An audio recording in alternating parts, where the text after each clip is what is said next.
Durante anos, os fãs de Stranger Things se perguntaram por que o Will Byers, entre todos os personagens, é o mais profundamente afetado pelo mundo invertido, mesmo após ter sido resgatado. Há uma espécie de marca invisível que o acompanha.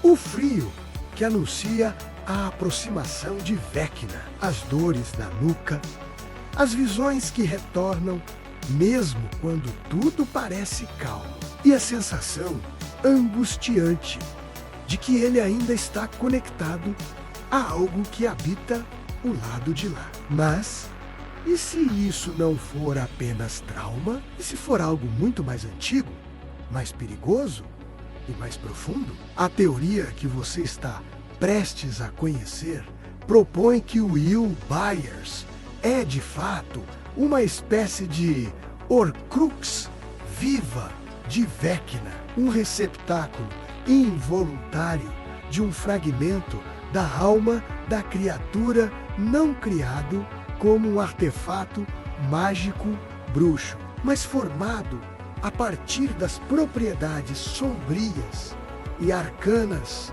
do próprio mundo invertido. Essa ideia ganha força quando comparamos as regras estabelecidas por Rowling sobre fragmentação de alma com os acontecimentos vividos por Will, assim como Harry Potter carregava, sem saber, um pedaço da alma de Voldemort. O Will pode carregar a fagulha mais primitiva, raivosa e consciente do ser em que Henry Creel se tornou, não por uma maldição, mas por um entrelaçamento dimensional que reproduz, de forma acidental, o mesmo princípio das Horcruxes. Imagine então que a queda de Henry Creel no mundo invertido não apenas o transformou em Vecna, mas dividiu sua essência, espalhando fragmentos de sua alma. E que um desses fragmentos encontrou em Will, o hospedeiro perfeito, criando uma ligação eterna. Essa ligação explicaria não apenas a sensibilidade de Will ao mundo invertido, mas também o motivo real pelo qual Vecna despertou apenas quando Will voltou para Hawking. E se Will nunca deixou o mundo invertido verdadeiramente? E se uma parte dele ainda está lá, no invertido? E pior, e se uma parte de Vecna ainda estiver nele? Para compreender a fundo essa teoria, é preciso aceitar um ponto fundamental. Stranger Things e Harry Potter trabalham com universos diferentes, mas com conceitos que podem se espelhar de maneira surpreendentemente precisa no mundo bruxo. Horcruxes são criações sombrias nas quais fragmentos da alma são separados do corpo original e armazenados em recipientes. Já em Stranger Things, o mundo invertido é uma dimensão construída de memórias, ecos e emoções que se cristalizam em formas físicas. Ao observar Henry Creel, vemos que sua transformação em Vecna ocorreu em circunstâncias extremamente parecidas com o processo de fragmentação da alma descrito no universo bruxo, assassinatos, trauma extremo e conexão com uma força além da compreensão humana. Tudo isso cria o ambiente perfeito para romper a integridade da alma. A queda de Henry no invertido não apenas o reconstrói, ela o dilacera. É aí que entra o Will Byers, quando ele desaparece na primeira temporada. Ele não apenas é levado fisicamente, ele entra em contato direto com a própria essência viva do invertido. Uma rede psíquica que funciona quase como um campo de consciência coletiva. Se um fragmento da alma de Vecna ficou solto naquele ambiente, buscando um hospedeiro compatível, então o Will seria o receptáculo ideal, sensível, vulnerável e emocionalmente aberto. A partir desse ponto, cada sintoma de Will, o frio, as visões, o vínculo emocional com Vecna passa a ganhar um novo significado. Ele não está apenas traumatizado, ele está conectado. Ele carrega um eco, um pedaço, um sussurro da alma de Vecna dentro de si. E se esta teoria estiver correta, então o Will é muito mais do que uma vítima. Ele é a chave para vencer Vecna ou para trazê-lo de volta ao mundo real.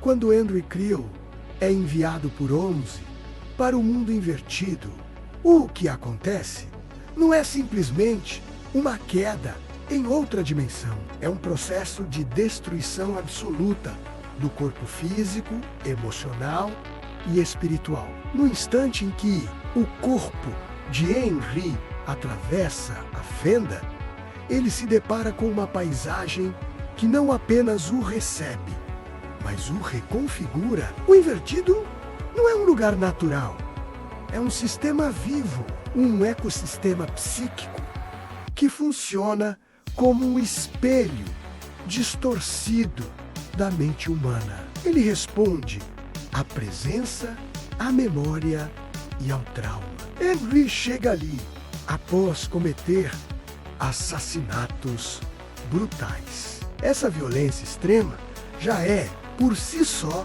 suficiente para criar rachaduras profundas em sua alma, segundo as regras de Role. A morte intencional e calculada é o catalisador da fragmentação, mas Henry experimenta algo ainda mais radical.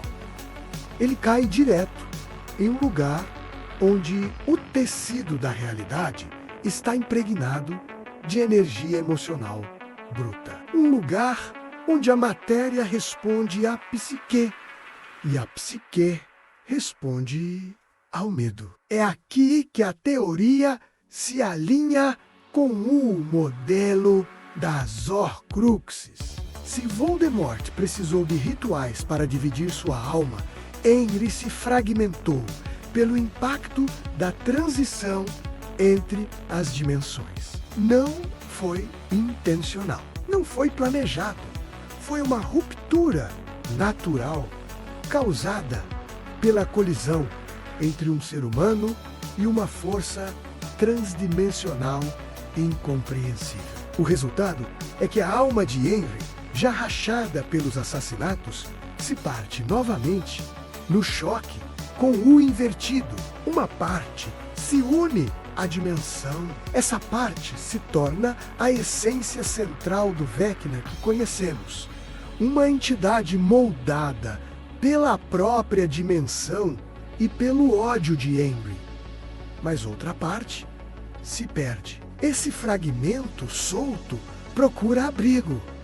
Ele procura uma mente. Ele procura alguém que possa ser frágil emocionalmente. Décadas depois, quando Will Byers toca essa mesma dimensão frágil, assustado, emocionalmente exposto, o fragmento encontra o que precisa, não para dominar, não para controlar, mas para ancorar. Se Andrew Creel se tornou Vecna no invertido, Will se torna seu reflexo, seu eco, seu recipiente involuntário. É assim que nasce a ideia de Will como Horcrux viva, resultado não de magia, de bruxa vista no Harry Potter, mas de um fenômeno dimensional que opera com a mesma lógica fundamental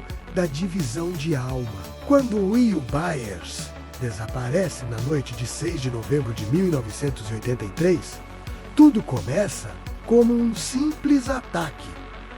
O Demogorgon o captura e o arrasta para o mundo invertido, mas ao contrário de outras vítimas, o Will não é morto imediatamente. Ele é preservado. É como se algo no interior do invertido soubesse que ele não deveria ser descartado.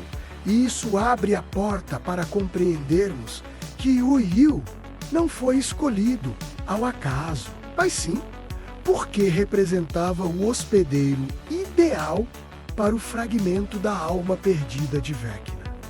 Mas por que Will? Para responder a isso, precisamos olhar para quem ele era antes mesmo da série começar. Will é um garoto introspectivo, altamente sensível, criativo, profundamente emocional e com uma imaginação incomum. No universo de Harry Potter, esse conjunto de características seria interpretado como uma mente aberta, permeável, capaz de ressoar com energias externas, exatamente o tipo de pessoa que, sem querer, poderia sustentar um fragmento de alma alheia. No universo de Stranger Things, essas características o tornam particularmente alinhado com o invertido, um espaço onde pensamento, medo e trauma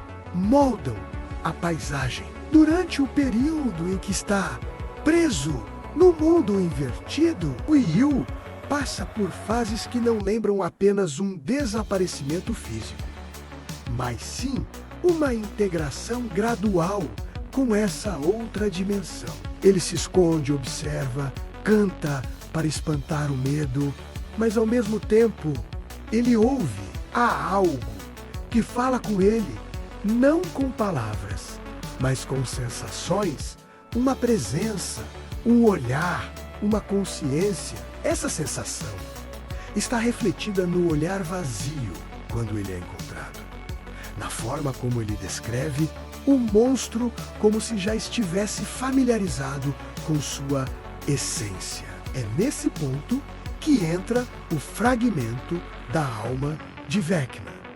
A teoria sugere que, assim como Harry Potter se tornou um recipiente involuntário por estar vulnerável no momento exato da fragmentação, Will se torna hospedeiro porque seu encontro com o invertido se dá no instante em que sua realidade emocional estava mais exposta. Ele não apenas é capturado, ele sente pavor, solidão e desamparo. Essas emoções funcionam como um catalisador que abre brechas na sua psique. E é através dessas brechas que o fragmento de Vecna encontra morada. Mesmo depois de ser salvo, o Will continua sentindo o mundo invertido. Ele sabe quando algo está errado. Ele sente frio, desconforto, dor na nuca, sinais de que o fragmento reage a estímulos externos. Assim como Harry sentia dor quando o Voldemort se aproximava, Will se conecta ao invertido sem precisar estar fisicamente lá. Ele se projeta, vê corredores, escuta ecos. Isso só é possível porque uma parte dele, ainda que microscópica, permanece lá, ou mais precisamente, uma parte de Vecna permanece ainda dentro dele.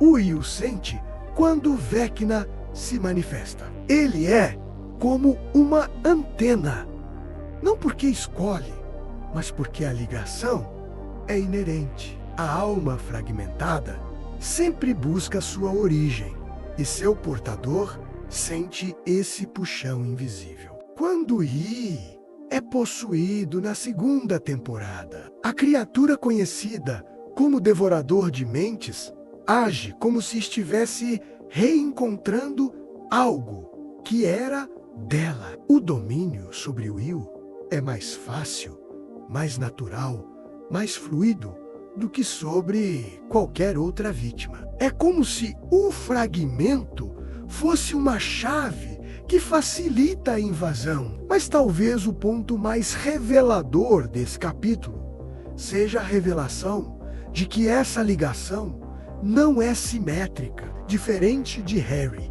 que carregava um fragmento passivo da alma de Voldemort. Mas Will carrega um fragmento semiconsciente, literalmente nutrido pelo ambiente psíquico do invertido. Isso significa que, enquanto Vecna permaneceu adormecido, a conexão com Will foi como um lampejo distante. Mas quando Vecna desperta, o vínculo entre ambos se intensifica, porque o fragmento dentro de Will volta a ser atraído pela consciência original. Desse modo, Will se torna não apenas uma vítima, mas um nó dimensional, um ponto de interseção entre a mente de Vecna e o mundo humano. Ele é a janela que nunca foi fechada, a porta que sempre esteve entreaberta, o elo emocional que conecta passado,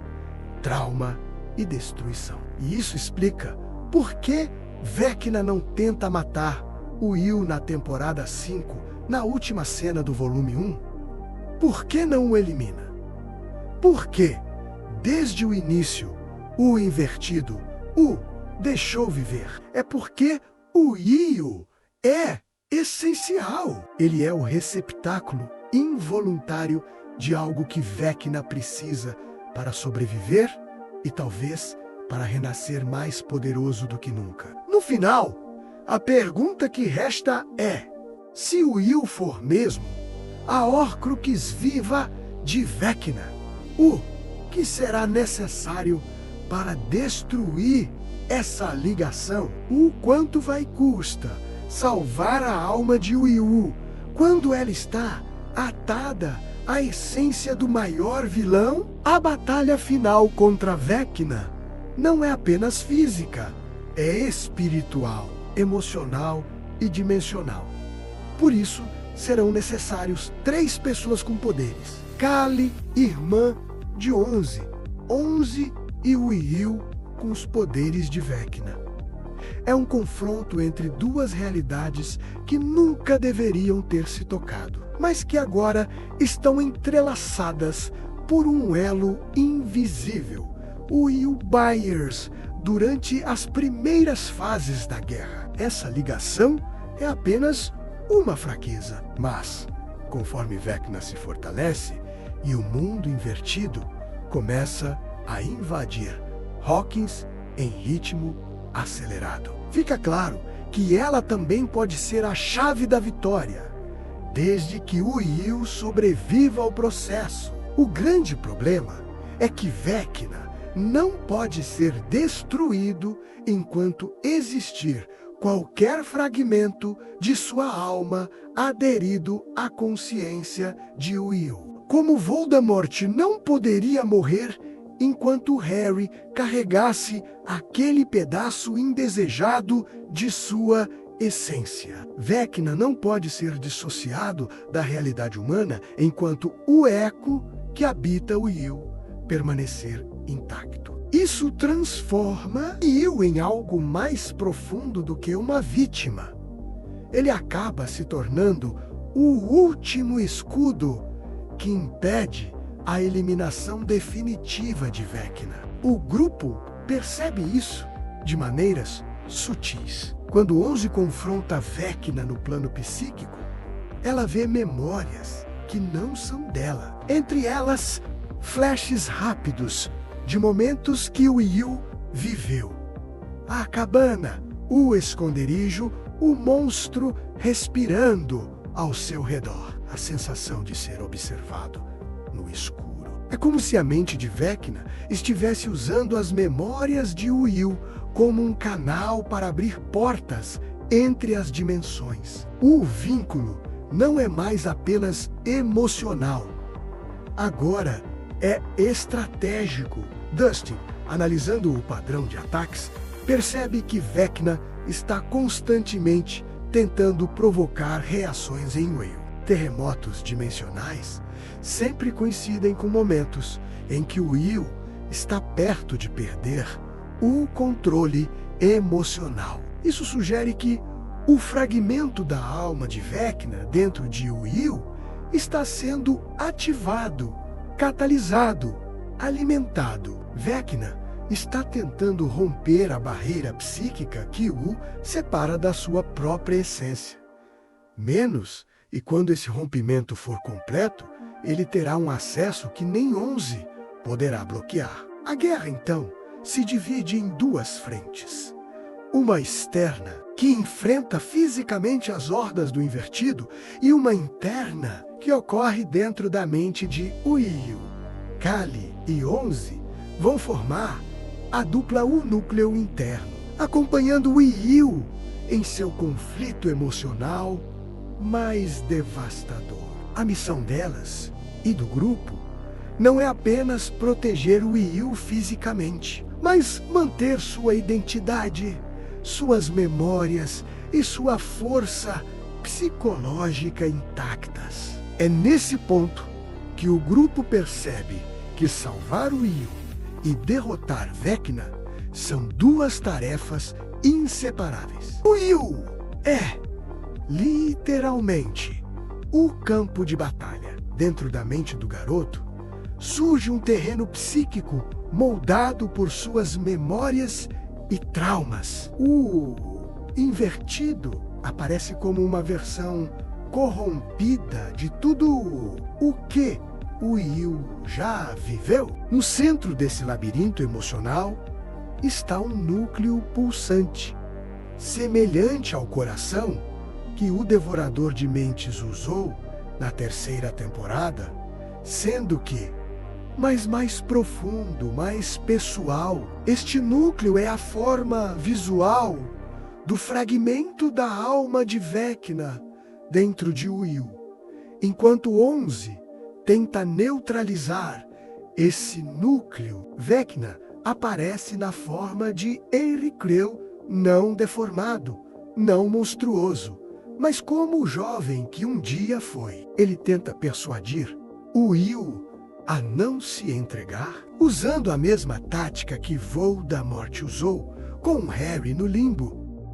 Manipulação emocional. Vecna sussurra que Will pertence a ele, que foi escolhido por um destino maior, que ele nunca foi realmente libertado do invertido. Ele tenta fazer Will acreditar que resistir apenas prolonga o sofrimento, mas é aqui que a força de Will se revela. Durante toda a série, ele foi visto como frágil, sensível, vulnerável. Porém, é justamente essa sensibilidade que agora se transforma em uma arma poderosa. Will não vence Vecna pela força nem pela magia, mas por algo que o próprio Vecna jamais pôde compreender: empatia e a fé na amizade do grupo. Enquanto Vecna tenta manipular suas fraquezas,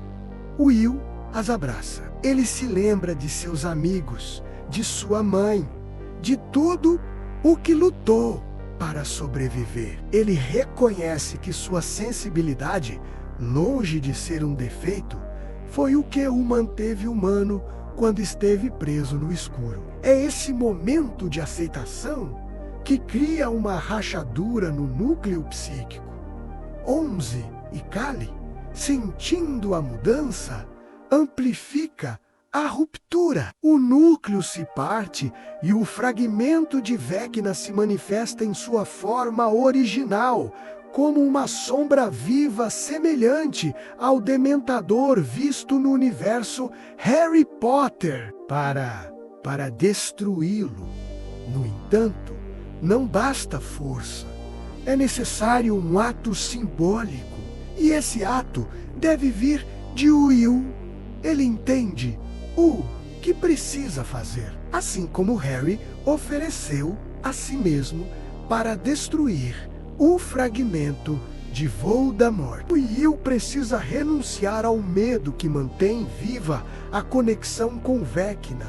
Ele precisa destruir a raiz emocional que alimenta a Horcrux, a sensação de que nunca escapou, de que está quebrado e de estar dividido. Ao enfrentar sua própria dor, o Will realiza o que nenhum poder psíquico poderia. Ele apaga a âncora emocional que permitia que o fragmento existisse. O eco da alma de Vecna se desfaz. E com isso, pela primeira vez, Vecna se torna mortal, deixando o trabalho para Onze e Kali e o grupo terminarem, derrotando o vilão de uma vez por todas. Quando o fragmento da alma de Vecna finalmente se desfaz dentro da mente de o silêncio que surge não é apenas ausência de som, é ausência de peso. Pela primeira vez, desde 1983, ele não sente o frio do invertido, não sente a pressão na nuca, não escuta sussurros. Ele respira como se tivesse recuperado um pulmão que nem sabia que havia perdido. A sala ao redor parece mais clara, mais quente, mais viva. Ele não percebe apenas a presença de Onze, Mike, Lucas, Dustin, Max e dos outros. Ele sente a própria presença, algo que não acontecia há muito tempo. No mundo físico, o efeito é imediato. Sem o fragmento que o mantinha ancorado à realidade humana, Vecna enfraquece como se parte de seu corpo tivesse sido arrancada. O que resta dele entra em colapso, incapaz de manter a forma ou a consciência. E, assim, a criatura que aterrorizou Hawkins e moldou o destino de todos os personagens finalmente chega ao fim, não pela destruição de seu corpo, mas pela purificação de algo muito mais íntimo, a alma de Will. A vitória, no entanto, não é celebrada com euforia. É silenciosa, carregada de exaustão e alívio. Will chora, não porque está triste, mas porque está livre. Ele se sente inteiro, completo, desconectado daquela presença que, por anos, viveu dentro dele, como uma sombra não convidada. Agora, sem o eco de Vecna a oprimir seus pensamentos, mais do que sobreviver, o Will pode finalmente viver. Ele não é mais uma Horcrux, não é mais um portal, um elo ou uma âncora. Ele é simplesmente o Will Byers. E essa, por si só, é a maior vitória de todas. Se você gostou dessa teoria sobre o personagem Will e uma possível final de temporada, deixe seu comentário. Seria mesmo o Will Byers uma Horcrux de Vecna? O que você acha? Comente aqui, compartilhe o vídeo e se inscreva no canal. E esse foi mais um Qual é a História?